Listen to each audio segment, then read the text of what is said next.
Everything I spit rare, we sound in that great area podcast. They talk about hip hop all the way in the UK, so they gon' get props. Ooh, let me catch it once again. Every time.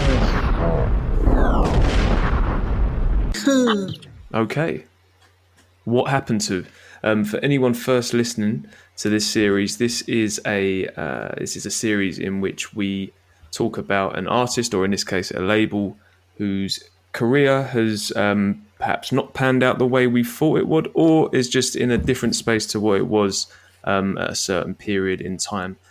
This isn't a series talking about artists that have fallen off per se. We're not disrespecting at all. We're always talking about people and labels, like in this instance, that we respect. But there is rhetoric at the minute. There are people saying that this label in particular, TDE, if you haven't already guessed by the title, are not operating on the level that they used to. So we're going to talk about it and debate and discuss whether that is actually the case. So let's maybe go back a little bit and talk about TDE's influence and imprint. I mean, just how important do we think they are to not only the 2010s, the decade in which they kind of dominated, but just hip hop in general? They were the first, or the newer age, like rap group. Do you know what I mean? Like, we were lacking in groups, and they popped up of a kind of taking up that kind of role. But I don't know. Like, if you try to pin it down, it's like, okay, it was Kendrick, Schoolboy, and Absol, and they never really did enough together to be classed as a group. But like unofficially, they felt like a group. You know what I'm trying to say? Yeah, you had the Black Hippy crew, right? That was the crew that was the main kind of, well, what made up the label basically in the early days, right? That was the only sort of 4 active artists that they had up until a period of time. Theo, were you going to say something? Oh, just about to say, don't forget Eastside Johnny, man. You got to add him in there as well. Yeah, can't forget J-Rock. Yeah. Eastside Johnny, J-Rock, man. Come on, who the fuck is that? I was thinking I'm in the wrong episode. I'm in the wrong podcast. Eastside Johnny, man. I think the impressive thing about TDE, I always viewed them as an indie label that were really punching above their weight. If you think about the great labels of the 2010s era, in which they have had the vast majority of their success, you got the likes of Young Money, you got Good Music, you got Maybach Music. These are all very much mainstream labels and mainstream artists. Pop acts, those are like label offerings or mass groups. Like, I'm talking about like a Run DMC type group, or like an Outkast. Like, that's what the beginnings of TDE.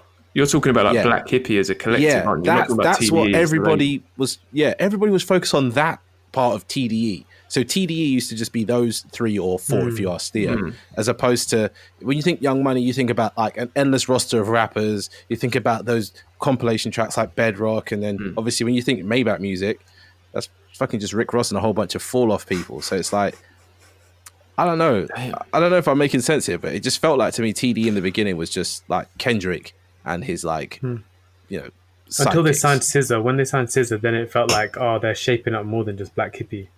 Yeah, that's exactly what it felt like. But I guess what I'm saying is that if you look at, like, we named the likes of Young Money and Good Music and that, these kind of giants of the game, TDE were very much relevant and successful in an era, operating more from a sort of, it felt to me, always felt like a DIY indie type label rather than these sort of mega labels out there. No, I definitely agree with you, but I feel like it was like ASAP Mob level. When in hindsight, you think that it's like this Maybach Music, but I feel like it's not. It's more like ASAP Mob. You've got a few good albums from the main artist. You've got like ASAP Mob. They've got ASAP Ferg as well. Do you know what I mean? Like, just little secondary artists as well, but they're not really punching at the level of the top artists like Rocky. If you talk about ASAP, right? ASAP Ferg is actually quite a big deal. He's had a lot more hit tracks than ASAP Rocky has, like more recently. Do you know what I mean? He's got like big bangers, and I think that's kind of the problem here with TDE in the beginning. Is like everyone talks about Kendrick and how amazing his first album was, but like Theo said, J-Rock was doing amazing stuff. Absol was really impressive with his first album or first kind of songs that he was releasing, like proper releases, and it was the same for Schoolboy Q. Well, this is the thing. I think we're maybe misremembering a bit. Like, if we're talking pre SZA and Isaiah Rashad, when there were just 4 main artists on the label, 2 of those artists were mainstream. Like Schoolboy Q's first album was big. He had big records on the radio, in the charts, whatever. The album sold really well. Oxymoron was a big album. So you got 2 out of just 4. That's like 50% of your roster is performing in terms of numbers, and it's sort of don't forget though, Absol's control system was well respected by a lot of people that were into the scene. Like that was like high level rap what was going on then. People that are Absol's, one to watch. If we speak from a space of just like the quality of the music, I mean, they were all. I mean, I don't know. I'm trying to think of J-Rock's. J-Rock didn't have his first album. No, come on, let's not just start the J-Rock. Just say it's just needs. It wasn't bad music. No, it was just it was mad irrelevant until he did that short album. Come on. Well, actually, no, because he had a good verse on Good Kid, Mad City, and I'm sure that made some people lock into him. Exactly. That's the thing. He made his name on that Money Trees feature. He made his name because his first album didn't sell as well. Although he made more of a name when. The Hood Go and Love It is on GTA. Then everybody started bumping J-Rock, and then obviously when 90059 came, then he made his name. That was hard, yeah. Well, I was going to say Hood Go and Love It was the first album. It just it didn't hit until GTA. Yeah, exactly. But J-Rock's a funny one because J-Rock was the first signee, and from what I read, I'm sorry if I get this wrong. I feel like Top Dawg had a deal in place with Warner Brothers for him, like way back, like 2007, and for whatever reason, it didn't come about. So J-Rock's was like the first one and was like the biggest one, like sort of at the turn of the decade. He was their main guy, as kind of the others were on the come up. But then obviously Kendrick's talent was undeniable, and Dr. Dre steps in, and then the rest is history. But yeah, J-Rock took a little longer, I think, than the others. Whether we're talking mainstream or just like the quality of the art, because like you say, you mentioned Control System, classic, underground classic. Kieran's laughing. I don't know why. I was in that new J-Rock single, man. I was about to say, and look where he's ended up. Do you know what I mean? I have to say it. I completely forgot about it. We're not even there yet. Took a while. We're not. J-Rock's got an eternal banger, man. When he says hopped out the whip, Millie rocking the wheel, I don't even know what that means, but yeah, that's hard. We got to look at things in totality. We can't just like J-Rock's given a lot to the culture. He has. Yeah, and then I think the way I'm trying to think about those early days again, sort of pre-SZA and Isaiah Rashad. I thought that I just remember, like we've kind of touched upon Black Hippy. You get they made the songs together, but then you get the remixes, the tracks. You get like what TDE were doing with their merch, and do you remember like the video, the tour vlogs that they used to do, and like they were just all like at each other's shows and cracking jokes, and there was this real movement. I felt they really capitalized on the sort of the early stages of the internet era, I felt as well, and were just this mainstay. It just felt like whatever TDE did, they couldn't miss. And then suddenly you see they've got this eye for talent as well, and they go out there and they sign Isaiah Rashad from a relatively unknown place, and SZA, who's turned into a flipping superstar as well. So that kind of first half of the decade is really, if we're looking at success from all fronts, is one of the most impressive runs, I'd say, from any label in the history of hip hop. But as well, because we're scrutinizing the amount of people they've signed versus who's popped off, but there's lots of labels who sign 10 times this amount of artists and only get one that pops off. Do you know what I mean? Like one that's going to pay the bills type thing. And arguably, in this first wave and second wave, as we call it, so the first wave being J-Rock, Kendrick, Schoolboy and Solo, and then the second wave being SZA and Isaiah, these are all well-respected artists. None of them are duds. You see what I'm trying to say? All of them have got music that I could point someone to and be like, yo, listen to this. This is good insert type of music here. This is good chill rap. This is good conscious rap. This is good hip-hop, full stop. This is good pop music. You see what I'm trying to say? So there's no duds in their first 6 signings, which is hard to do. Exactly. And then even if you look at the majority of their sophomore releases, you got, I don't know what we're starting with Kendrick, but let's just say that the beginning, or at least the major breakthrough was Good Kid, Mad City. To follow up with To Pimp a Butterfly is incredible. Schoolboy Q follows up Oxymoron with Blank Face. J-Rock follows up his debut with 90059. You then sign these 2 really interesting artists. It felt like they couldn't miss. I just really didn't feel like they could miss. Well, I don't know if you count this, but my first kind of moment with Kendrick Lamar was the Kendrick Lamar EP and Section 80, and those were released under TDE, which means that, you know, back then as well, I feel like the label had a lot more control in what you was releasing.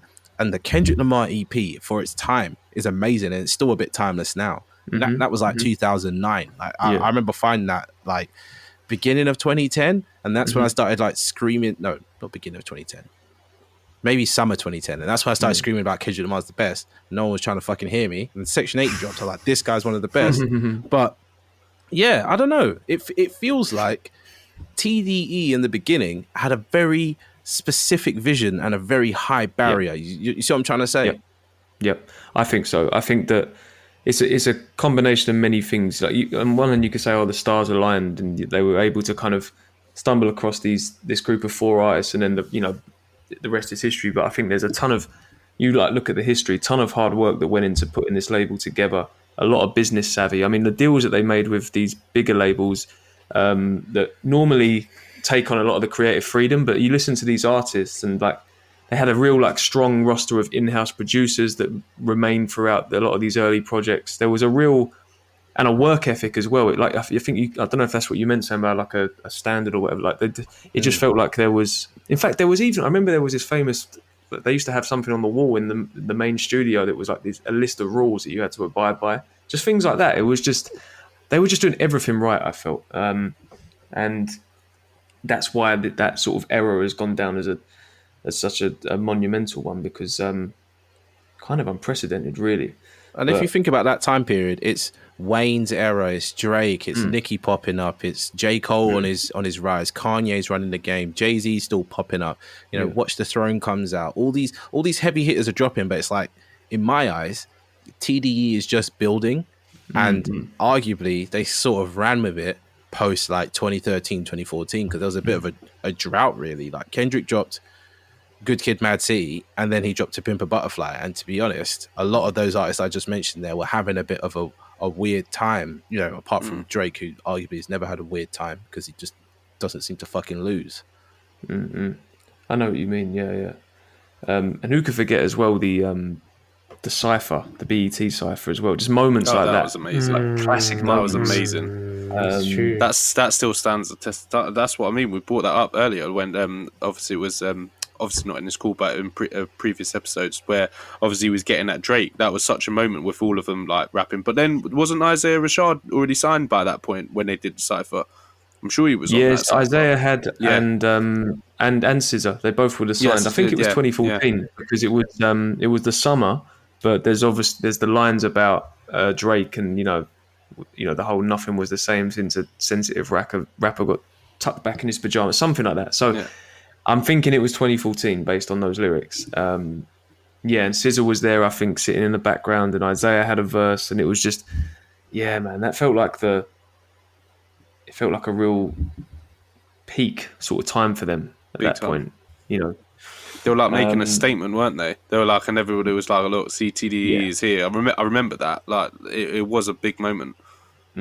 Over the Mobb Deep track as well, wasn't exactly. it? What song was it again? Was it Shook Ones or? Shook Ones. It was Shook Ones. Yeah. Okay, so at this point now we're like we've kind of covered the first half of the decade. 2015, we get Good Kid, Mad City, and then we see. Well, what am I forgetting actually? So 90059 is that year. 20. So we come into 2016 now, right? 2016, we get Blank Face. We get Isaiah's follow-up. I should have added that to the board. Fuck. Trust me. Yeah. Isaiah's follow-up release as well. Oh my god, I've forgotten the name of that album. What's that? The Sun's Tirade. That's it. Yeah. Much anticipated.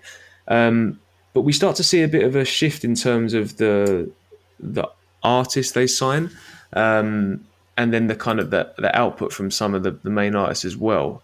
A lot of people are saying that there's been a downfall or that TDE's fallen off. I mean, maybe let's hold fire on our opinions on that for now. But what do we think the reasons are for that? I'll call it perceived downfall because I don't personally think that. But yeah, what are the reasons for why it's not the second half of the decade is perhaps not as revered as the first half? Well, it sounds like they weren't signing the artists on the quality of Wave 1 and 2. Yeah, it's that as well, but they weren't dropping as frequently. as well. If you think about it as well, like, or when they were dropping, like you said, it was the quality of the albums did start to. I won't lie. No, we're not talking about fall off, but the quality of albums did start to drop. They weren't as good quality quantity as they is were not a before. problem. I think quality is the problem. Yeah. And I think this is the point where everyone started to feel like Kendrick was just carrying the label. Like everyone heard the words TDE and just thought of Kendrick. They didn't think of the other, 4 or 5 artists that were coming out. So they were looking for that new person to kind of fill in the gaps between Kendrick releasing and whatever else and, blow up. But it's like, I don't know. It's like that Lance Skywalker guy. I probably heard like 1 or 2 songs and like, they're all right. Sir, he's more of a feature artist, but he banged.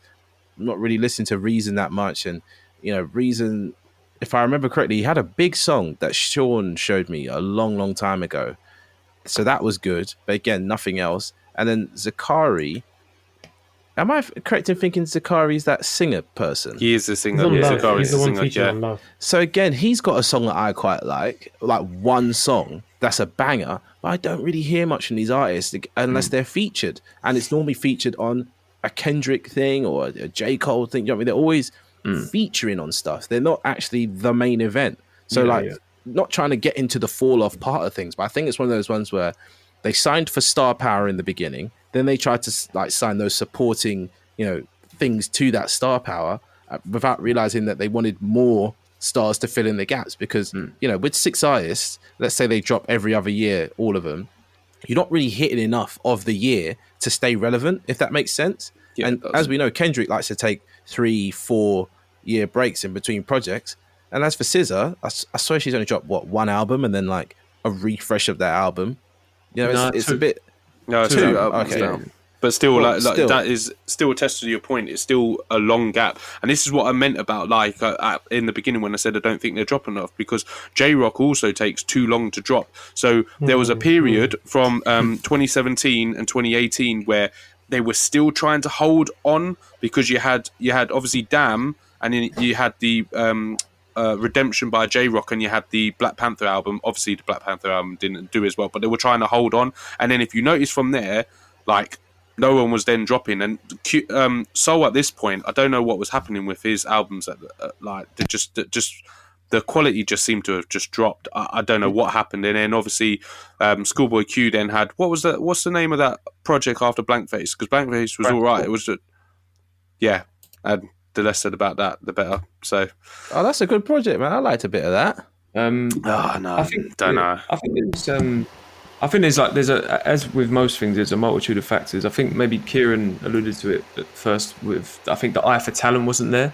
I think that whoever's, I don't know if there's been, I know there's been changes at the top in more recent years, but I don't know what was going on behind the scenes in terms of scouting for new artists. And we'd maybe dig into that a bit more in a bit. But I think another reason... I want to try and highlight this, though.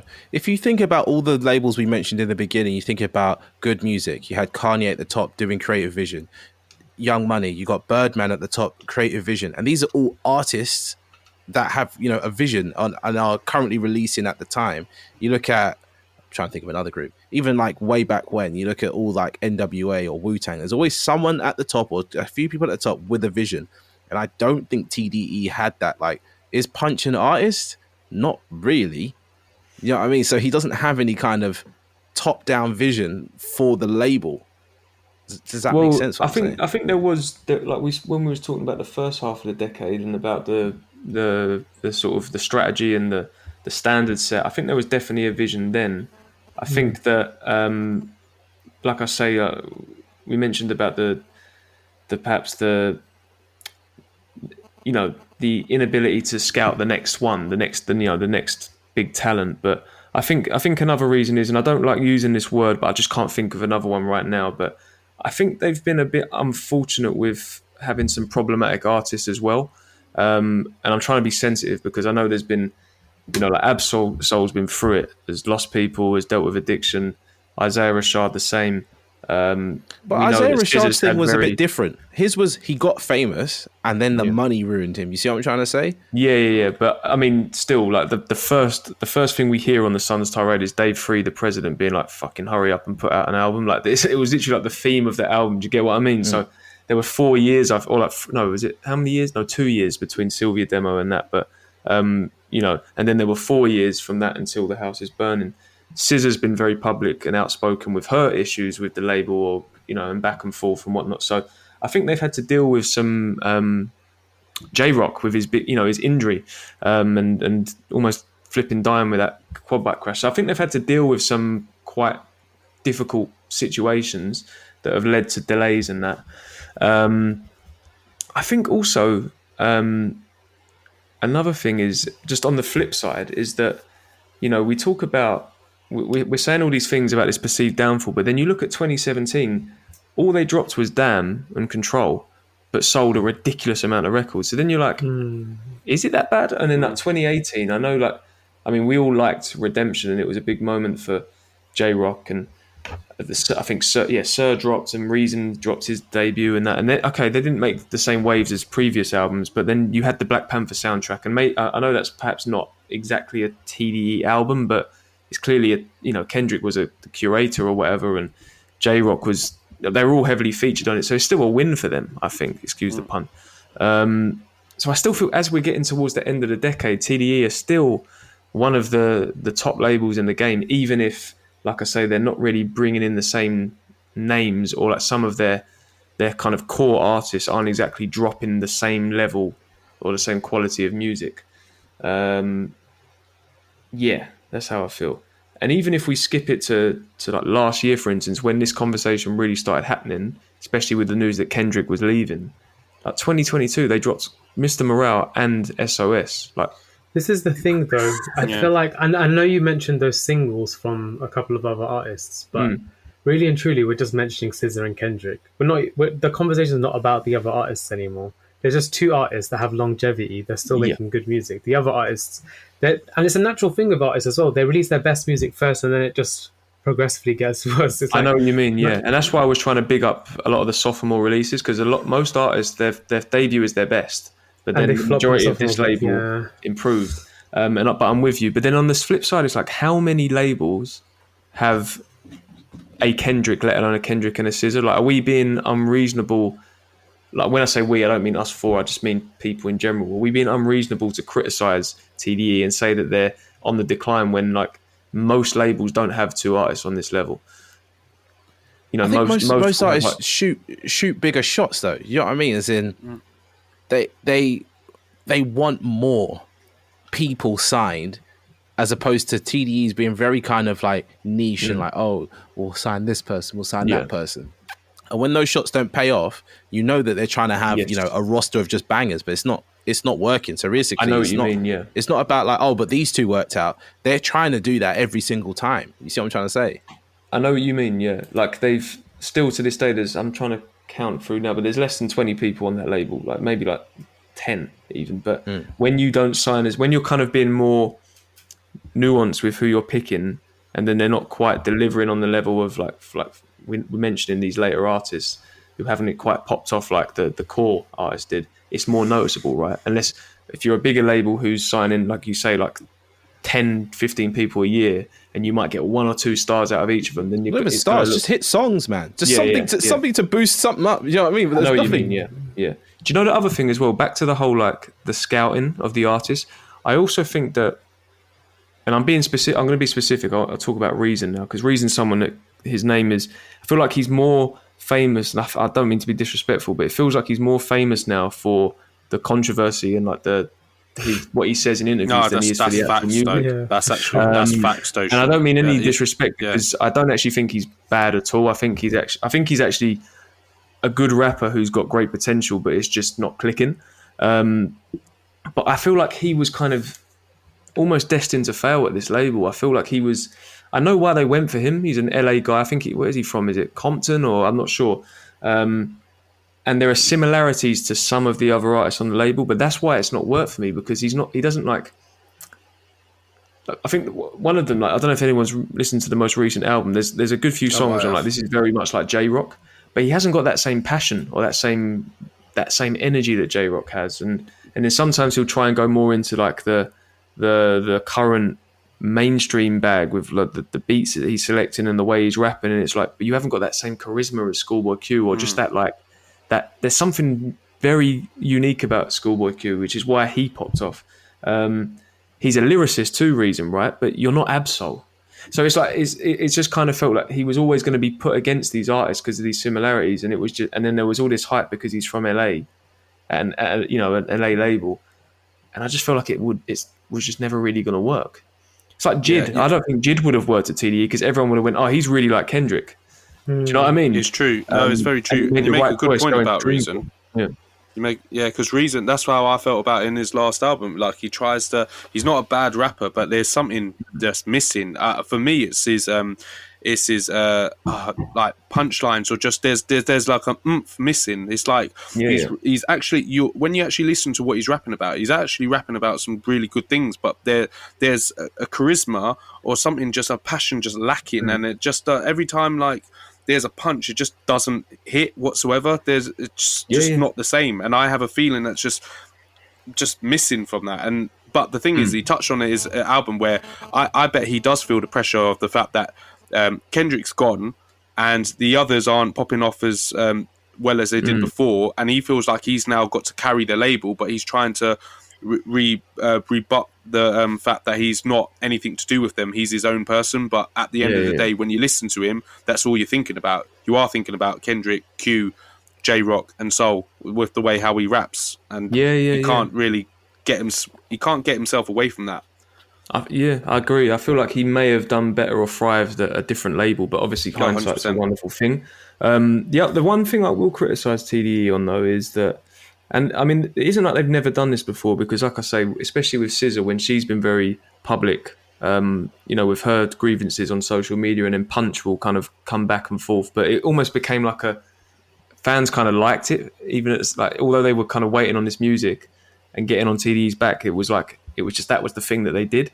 Whereas this recent thing with Reason, I don't know if any of you saw that interview he did where he was on, I think it was on Mac Wap, and Top Dog's son, who is I think the new president, or he's got a high up role now that Dave Freeze left, calls in and was like saying to the other guys on the call, name 10 Reason songs, and he was like, so Dave Freeze didn't want to sign you, you're a substitute teacher. It's like, that's a bad look, man.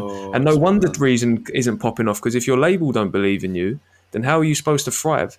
Are they even letting him release? That's the question, because I know we're talking here about, the downfall stuff and all that kind of stuff, but if the label doesn't let you release, are they telling you to go back to the drawing board, or they just be like, oh, you're shelved? Do you know what I mean? And you can't get out of that deal because it sounds like they're signing for a set amount of albums or a set amount of work, and the buyout clause is crazy. But this is where I don't get it, is because it felt like in the past, like I say, that we've seen back and forth public before with the likes of SZA and Punch, and we've heard, like I say, it was kind of like the theme of, it was very prevalent in Isaiah Rashad's The Sun's tirade. The label was kind of getting on their artists back, saying like, come on, where's the music? Whereas this is like, Reason's telling us, I wanted this feature, I wanted that, but the money weren't there, and then your label is calling up and like trashing your name. It's like, now it's actually starting to look a bit bad, and this is the only time where I'm like, this isn't a good look for TDE, because I know they've still got SZA, and that's SOS album is almost, it's been out almost a year and it's still doing the rounds. I mean, she just dropped that song with Justin Bieber, I think, the remix or whatever, the acoustic version of something. So they've still got SZA there, kind of leading the line. But then I look at this crop of artists, and I'm seeing the way the label's operating in the public eye, and it's like, it's not a good look. It's not. But how is SZA still there? Do you see what I'm trying to say? Like, what's keeping SZA there? It must just be a contractual obligation, I imagine. Maybe she's on a free album deal or something like that, possibly. This is what I'm trying to say from what I was saying with Reason. Are they telling her to go back, make a different album because this album's rubbish, or is she just not making music? You see what I'm trying to say? I feel like Sorry, go on, Kieran. Sorry, I saw something about how she overthinks her music and tries to perfect it, and then they just forced her to drop Control, the debut, and she didn't think it was good, and it does have flaws in it, but it did really well numbers-wise anyway. But you get what I'm saying, though? There's a difference between like your label publicly saying like, hurry up, or listen, you've turned it in, but it's not good enough. Like, that's almost like you respect them for that, because again, it's back to those standards that we feel like they set from the beginning. Whereas now, It's just Say disrespectful. with reason, you're just like trashing the guy. It's like, well, it's not looking good, man. But anyway, but aside from that, I feel like I look at these, if we go from sort of 2016 times in terms of the signees, I mean, is it Lance Skywalker? Is that how you pronounce the name? I don't know. I believe your, so. your Yeah. pronunciation is probably the closest one. That's So right. Yeah, I'll be honest. Their music has never really connected with me, and looking at the numbers, they've never really taken off. Sir is someone I personally like. He's good. I like his music. Yeah, sounds good. Yeah. Am I right in thinking that Sir's featured on a lot of what's the guy from J. Cole's label? Saba. What, Bass? Is he? Oh, no, Saba. No, Bass, yeah, not Yeah, well, Saba. one of the two. I'm pretty sure I've seen Sir on all that kind of stuff. No. Yeah, I mean, he's like you say, he's done some features, but even just his own music. own I mean, I'd music's say there's decent more as well. songs than albums. I've never really none of the projects have wowed me, but there are hit songs. Not again, I'm stumbling my words a bit. Not hit as in like they've sold loads of records, but they're Good. Yeah. Like I say, Reason to me is good, has potential, but it's not clicking. Zakari, I mean, another one whose music's just not really hit for me. I mean, He's a great singer though. He's got Great one song singer. called Heaven or something like that. Heaven Sent. Yeah, that's Heaven the song. Sensed. Yeah, that's a good song. That one keeps coming on and off of streaming, yeah. But when it's there, oh my god, it's a banger. It's I know not what even you there mean. right now. But then I think when I think of Zakari, But then has he like, got projects? I think Yeah. so. But like, this is what I mean. Is That's like, what I mean, I feel yeah. like our intro to Zakari was Damn, and we all like those features are they stick in your mind. But then I don't want to be rude, but I can't name a Zakari I definitely can't name a Zakari project, and I can't actually name a song off the top of my head. Like nothing stuck. The with me only like one I that. can mention is Heaven Sent, and that song is one of them songs where it's like, oh my god, I love this artist, and I was like, I'm hoping I hear a next one that's good, and I have yet to hear a next one that's worth listening to. Unfortunately, like I know he's a singer, and he's probably one of the only other singers signed to TDE, but he's not making enough music or enough efforts at music, if that makes sense. Like it's a lot of singles, an EP, and again, I think it's one of those ones where maybe behind the scenes they're holding him back, like they're telling him, oh, this ain't good, go back and do this again, or you know what I mean. And then we look at this sort of latest wave of signees, which is there's just a couple of them. So there's Ray Vaughan and there's Doechii or Doechii. I'm not sure how you pronounce her name. She's banging though. We're loving Doechii. She's hard. She's hard. I mean, especially some of her features. I mean, she's got a lot of potential, I think. So let's hope that they do right. To be by fair, her. Ray Vaughan's got a lot of potential as well, because he did well on the LA Leakers project. He's got something about him. It's just, can he do it in an album? That's my only issue, because the release that he did release, and I went and checked it out, I was like, I was a bit underwhelmed. But he has got potential. He's got something about him. Sounds like I'm trouncing Reason, but he's got something more than Reason, if I'm being brutally honest. Well, from the little I've heard, he's probably the one out of all these that I've heard the least of. There is a rawness to him. And there is a passion and a charisma that perhaps isn't quite there with Reason yet, which may take him far. He's not a better rapper from what I've heard, but there is just, I know what you mean, that from the little I've heard, there's something there. I think Doechi's set to blow up though. It seems like she's going on tour with Doja Cat starting next month. Okay. So that would be a good little bump in her audience, because Doja Cat's only doing like big arenas. And so, yeah, everyone's not there to hear Doechii, but if she comes out and does the right songs, she can catch a little back of Doja Cat's audience, which is, millions and millions of streams a month that will just flow straight into her. And to be fair, she's got big songs apparently, but yeah, she does. Yeah, I was going to say she's doing decent numbers actually. But yeah, I mean, to try and not focus on the numbers too much, I'm talking about the potential for an artist to take up the mantle. Right now, it looks like if Isaiah Rashad can get his shit together, it might be in an okay place. But you know what I mean? Other than that, Schoolboy's not trying to make any music as far as I know. He's quite happy doing whatever the fuck he's doing. And I think he's quite upset after Mac died, to be honest. He's very upset after Mac's died. Yeah. So he was it's a good segue actually about like the future. So Schoolboy, apparently there is an album, and he was on a podcast recently with Vince Staples. Actually, it was really interesting. Oh man, I used to listen to that. I'll share it after. No, I've seen that. Schoolboy Q was basically saying that Crash Talk was his least introspective album, and that the whole. I don't know if they touched upon it much, but I think like we said, the Mac Miller thing did affect him. I mean, he did that interview with Charlemagne at the time and was crying and everything. Like, I feel like with this one, he said like, I'm not going to just drop music every year or every 2 years for the sake of it. I need to live life and have some stuff to say, which is refreshing. He didn't say it in those words, but he basically said like, I'm not about it. To him, he said something like, "Rap's not a sport to me. It's not a competition. It's it's art. So when I'm ready, I'll put something out." But that's the complete opposite to what Vince thinks, man. Vince is like, I'm trying to get these songs off as quick as possible. You don't like them, you'll see you on the next one.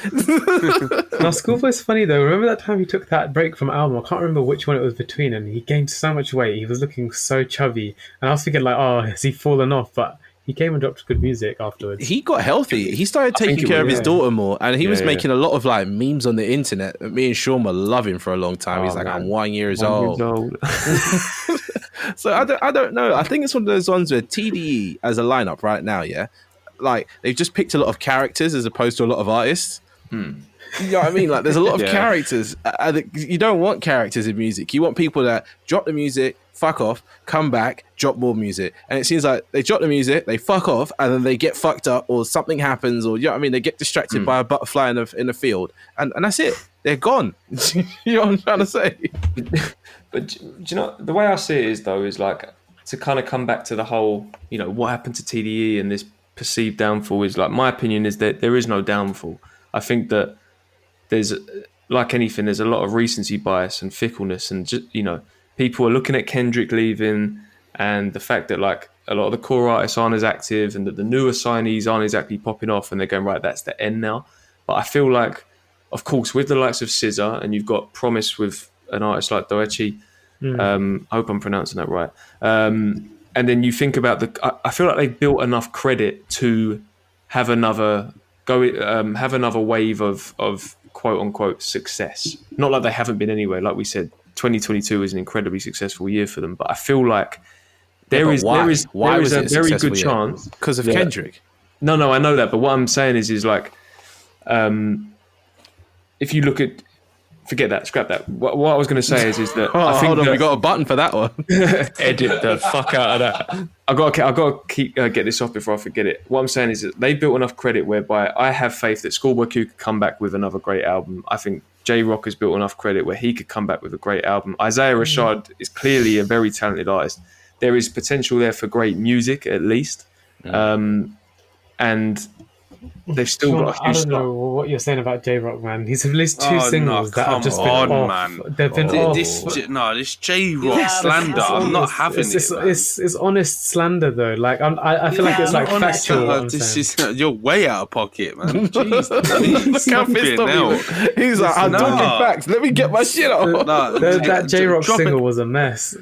Everyone has duds though, and I would even class that song as a dud. It's just, you know what? It got us talking. So you know what I mean? Isn't that what music's meant to do? Exactly. You're kind of. I know what you mean. On one hand, it's I've got to be honest. I've only checked both singles once. They're not really fresh in my mind. But yes, on one hand, that's an indicator of maybe a project that's not going to be of great quality. But then I'm looking at the bigger picture. I'm thinking we've had Redemption, we've had 90059, we've had. Do you know what I mean? Exactly. Yeah. That's why I'm not having this slander. Is much better. Like, I'm shitting on them a bit. Just give the man a chance until the album drops. If it's a dud, then I'm with you. But coming off of like 90059 and Redemption for me. Oh my! Yeah, it's a good album run, actually. So yeah, I'll wait and see what he did on the Black Panther album was actually really good too. That was on the Redemption anyway. Around that time. So I think on the whole, I don't think there's been a downfall. There's maybe a power vacuum now that Kendrick's gone, and there's an expectation for someone to take that on. But again, I feel like it's maybe a bit unfair and unrealistic, you know. Most labels don't have a Kendrick Lamar, and TDE have had a Kendrick and a SZA. So, you know, make of that what you will. But don't they count as like a major kind of label? Do you see what I'm trying to say? Like, even though we're trying to say like, oh, TD's indie and all this kind of stuff, technically now, with the size of artists they had or have, they're a major label. They're like Aftermath, Cash Money. I feel like they're at that stage. But most art, like for example, like I don't know if Eminem's left Aftermath. Do you know what I mean? Like most artists just stick with the label and keep them staying big. It's quite a big, crazy thing that Kendrick left them.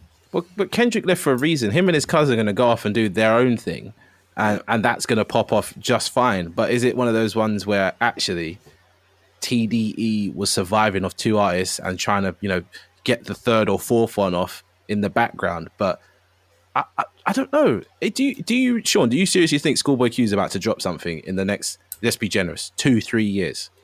Yeah, because he said he is. Like, okay. there is something there. Yeah, that's what I'm saying is like he said that the reason there's been such a gap is just because he's like, he doesn't feel like he needs to do it every year or two. He doesn't need to release music. And now he's lived some life. He's got some things to say and he's coming back. I don't know when that's coming. And don't get me wrong, I'm not under the impression that it's going to be another oxymoron. Like, it's not going to sell millions of records. But like I say, based on his catalogue, I feel like there is potential there for a good quality at least project. But we'll see, man. We'll see. Yeah.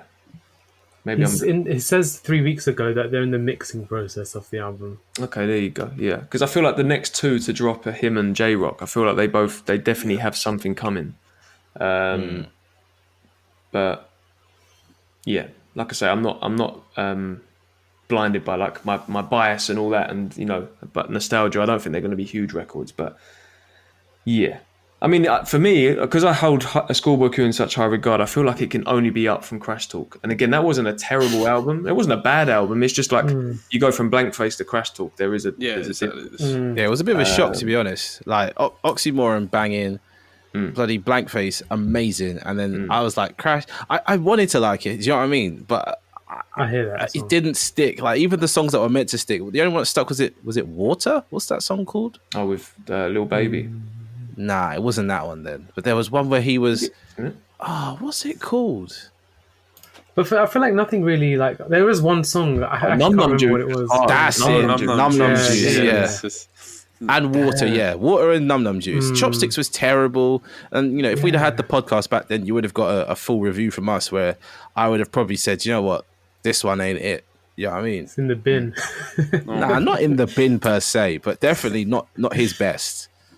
I've got like a kind of more fun question to throw out there. So we've spoken a lot about the kind of drop in standards in terms of scouting talent. Is there anyone that we feel like TDE realistically could have signed maybe like 5-7 years ago, or that we would have just liked to have heard work on that label? Yeah, I got a good one. And it's someone that realistically, I don't know who he signed to. I don't really care. Who's that guy that had that song? Fuck! I forgot the name of it. Give me a second. I'm coming back. Can someone else say something? Well, I was just going to throw out a couple names. Not my picks, but there were two names that were kind of affiliated and associated with Black Hippy, especially, but just TDE in general. So Ali, the engineer, Maxo Cream. Sorry. Oh, Maxo Cream. Ooh, that's sorry. It took me a while to remember because I didn't want to say the wrong name because there's another guy called Maxo. But yeah, Maxo Cream. No, I hear what you're saying. That's actually a really good shout. Cream on TDE. Jeez, that's what I'm saying. Maxo Cream's great. Interesting. Yeah, I love Maxo Cream. Yeah. Sorry about that. No, it's cool. So the two names. So Ali said that. Rest in peace, Mac Miller was a non-official member of Black Hippy. That's a guy that they all really held in high regard. And the other one, Schoolboy Q, apparently said way back that he and someone else tried to get TD to sign him was Danny Brown. That would be interesting. Again, not my personal picks, but just a couple names to throw in the mix. Yeah. I think that would have been a problem though, because the TD being on TD means you come with that certain like sound team, like having Soundwave as a producer, or like they do have a sound, don't they? Everyone that's signed to them, they have similar like beats, and they all fit that universe. They're on that kind of jazzy vibe. Danny Brown's definitely crazy. About white lines, like TD would never have gotten that. But also, like we probably wouldn't have got an Atrocity exhibition, and that's a classic. So we needed that. Yeah. Well, also though, if you look at it realistically, Danny Brown's first 2 albums, Old and Triple X or 30, whatever you want to call it, that's never coming out on TDE. It's too experimental. No. Do you know exactly. what I mean? Yeah. But No. I think they let some artists be experimental a little bit. Like Absol got to be a little bit experimental with the, just the content of what he was talking about. Yeah. But that's the thing as well. This is it down.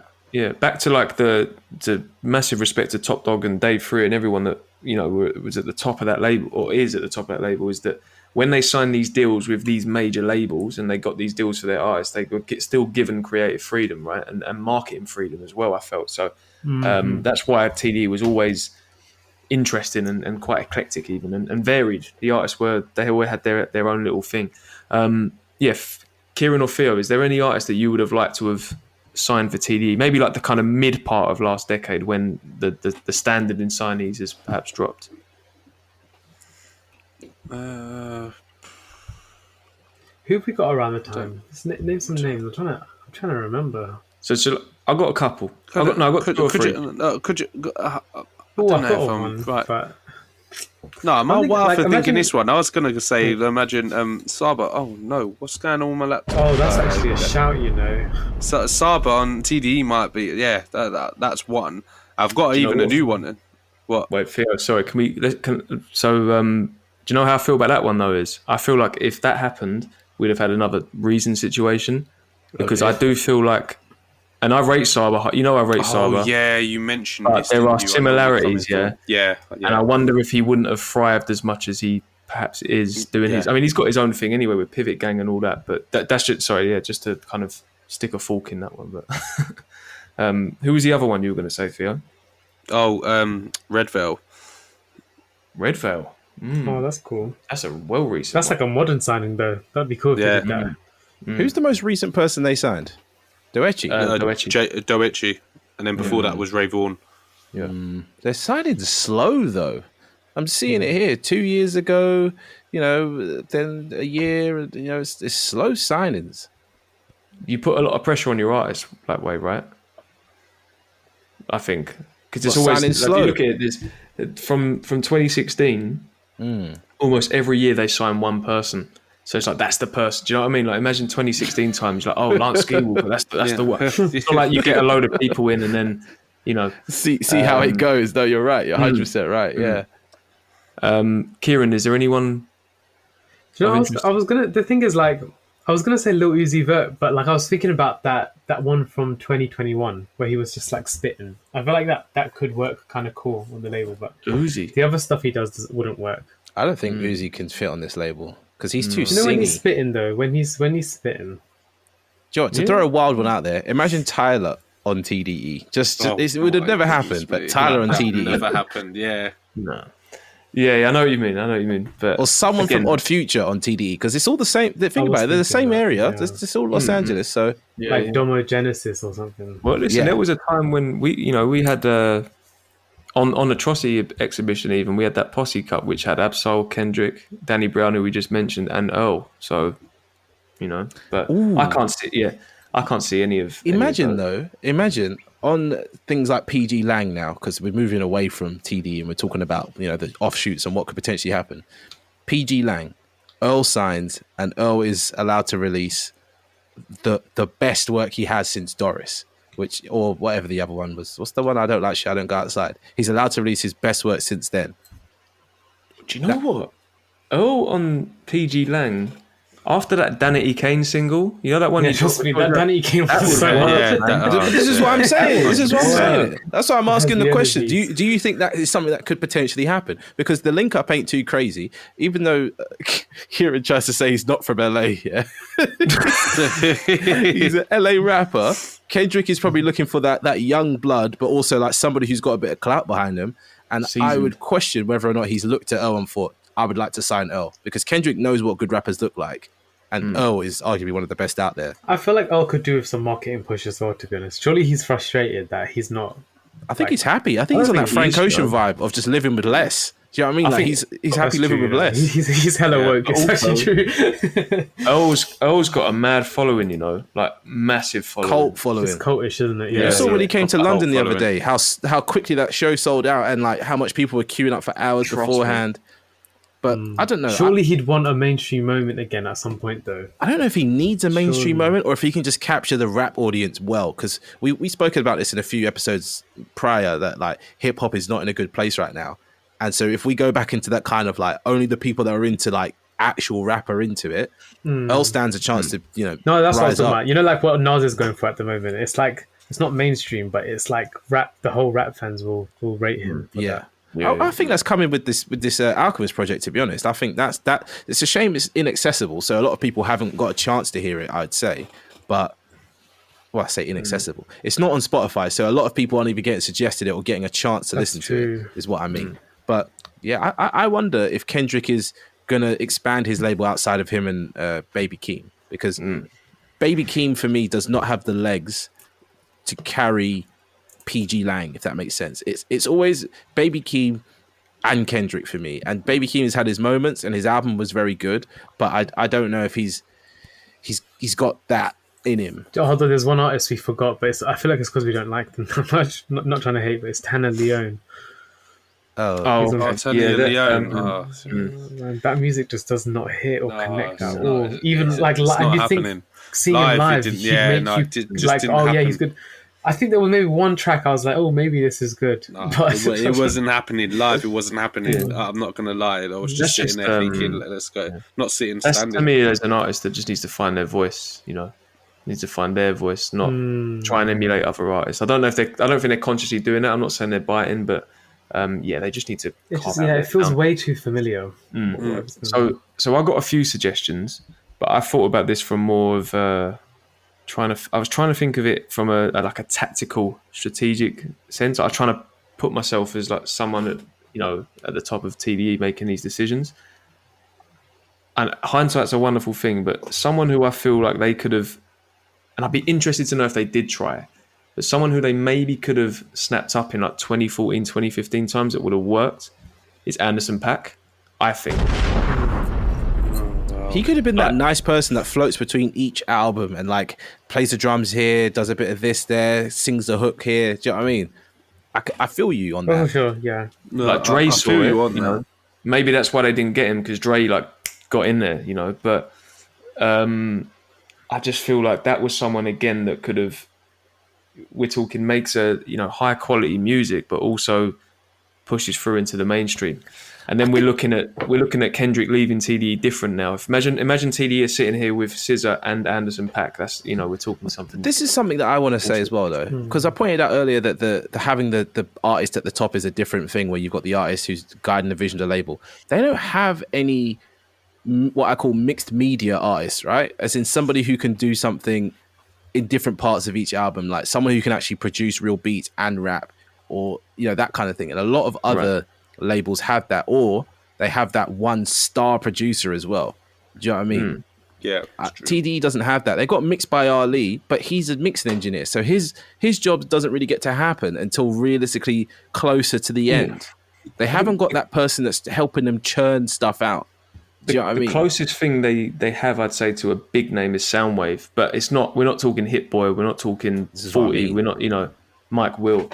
So I get what you're saying. Maybe they need to start signing producers. That could be where TDE gets that second wind. You know what? That's a good shout. You know, if they do start signing producers, that's where they could get themselves back up to where they need to get to. Because I don't know. Even when you listen to the latest projects, some of the beat making isn't always up there. They sign a good up and coming, or even like a known producer now. They could make a real wave, excuse the pun. Didn't mean to shout out Soundwave. Soundwave's all right, but yeah. Soundwave's great, but I just think it's also like back in the day. It felt like they were all kind of in the same space making music. Like I can imagine Kendrick's recording in one room, and then like Absol comes in, and there's this producer there. There's Soundwave. There's Ty Beast. You know what I mean? Whereas now, because they've got big, they're all spread out, and those same creative juices aren't there anymore. I forgot to mention someone in that last section we had. Janae Aiko. She was an unofficial member of TDE for a long time. Yeah. How did they let that one slip? Sorry to bring the conversation all over the place. Wasn't she? Man. She was on OD. Oh yeah, that's a good. Oh, Oh, God, yeah. they should have caught her straight away. Like, cause she's kind of. I'm not trying to hate. Like, she's kind of fallen off in a way. She's like She's done that stuff with Big Sean. Like, she's not. Do you know what I mean? She's not in a terrible place. I know what you mean. Yeah. She could have been better though. But then again, it's like, do they sign Scissor if they've got Janae? Do you know what I mean? I hear that, but that could have been powerful. You know, imagine having Scissor and Janae. You'd feel like you're like That would be dominating R&B. phenomenal. Yeah. So my other pick is more. I thought of, could they have signed a veteran to kind of, you know, revitalize their career or just give them a new, you know, give them a push start? And I thought, who could that be? And Theo, you might like this one. Is imagine they signed the game on TDE. No. No. Sounds like no. Sounds He's like a wannabe member though. I'm not gonna lie. What do you think? I think the game is a wannabe TDE member for sure. Really? Yeah. Well, is that because He of was what laughing he because said? I feel like you slightly agree a little bit. Really? Don't think about it. The moment, come on. Yeah, Now. is The it moment because Kendrick like what started he said? Yeah, I being know big, what you're saying. He I know what copied you're saying. Kendrick's whole style because he was like, "Oh yeah, this is the West Coast sound now." But it's like you're not even like you're just copying the wave, and then I felt like he worked with, because he was working with Nipsey. He's worked with all, and all he worked with all of them. Don Kennedy. Yeah. I didn't think it was like strictly Kendrick. I But don't just need to feel like- justify what I'm saying. I just hear it. My thinking was it might not have been a long-term success, but I feel like it would have. Again, we go back to 2016, 2017 times where the signees there's not the same.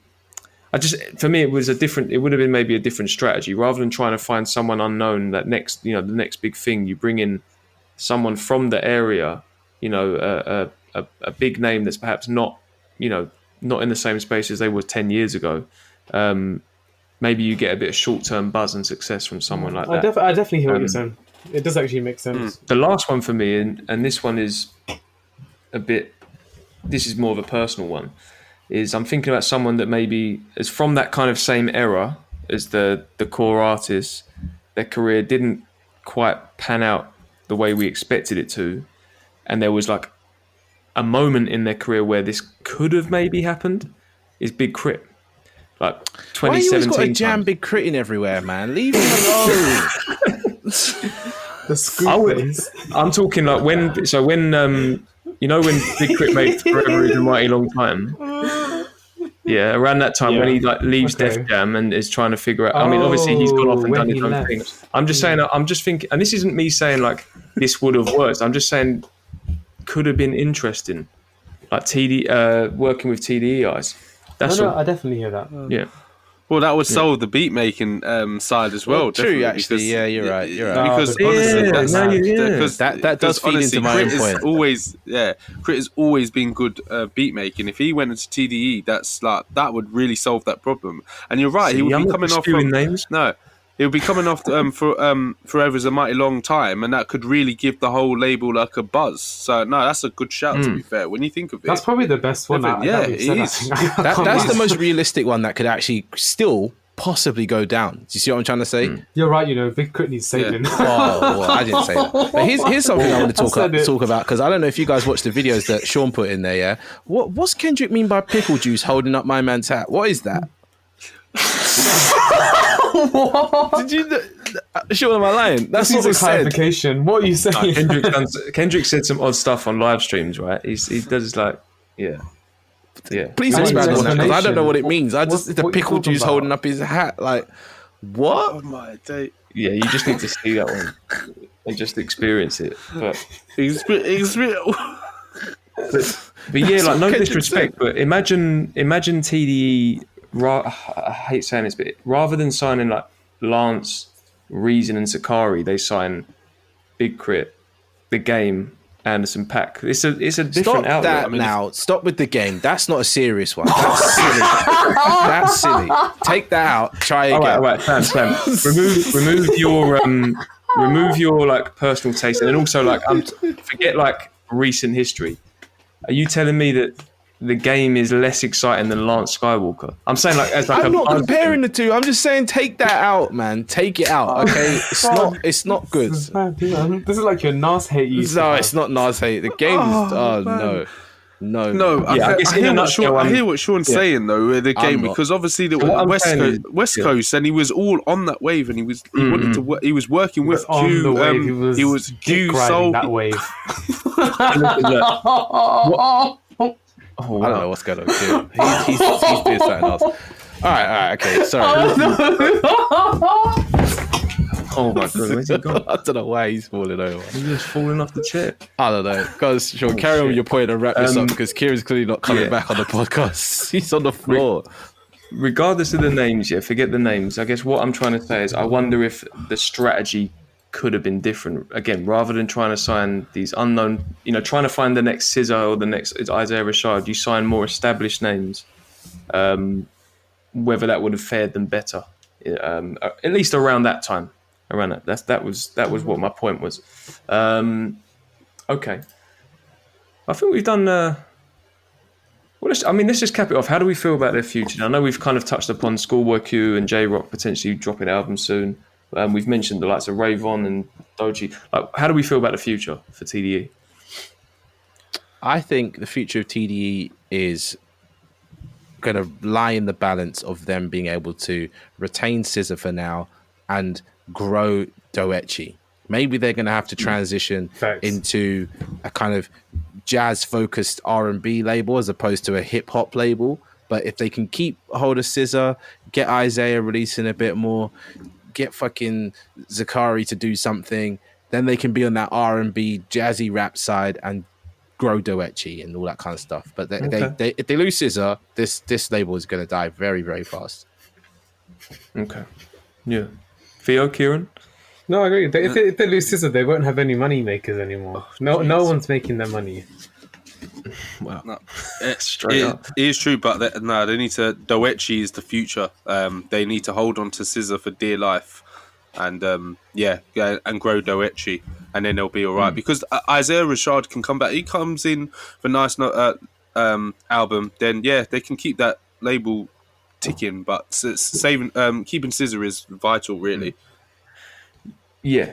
I think in terms of that, having someone like SZA there means that having 4 or 5 other artists that don't hit doesn't hurt as much, right? Because you're making so much money and maintaining so much relevance from someone like that. I agree about Doechi. I think it's about making sure that they carve a sound for her and that she doesn't start sounding like other artists out now. So that's key. That could be the next one. And listen, Isaiah Rashad there's not really been a miss. It's just the lack of.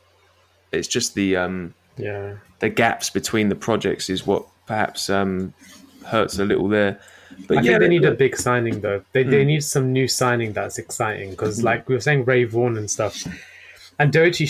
She is exciting in a way, but I'm not gassed. Do you know what I mean? I'm just being hopeful for them that something happens for that. Yeah, and look, and then like I say, we've got Schoolboy Q and J-Rock on the way, so hopefully their albums are of at least good quality and maintain the kind of the reputation of TDE in that sense. And listen, I know like Abs. We haven't really talked about Ab-Soul. I mean, the previous album was, I'd say, probably better than Do What Thou Wilt. I thought the recent one was better than that. But it's another one similar to Isaiah Rashad, isn't it? It's just the lack of frequency. But he's so talented that I feel like there's always potential for something great with him. So you never know.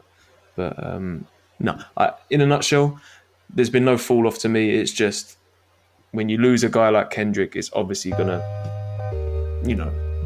it's gonna.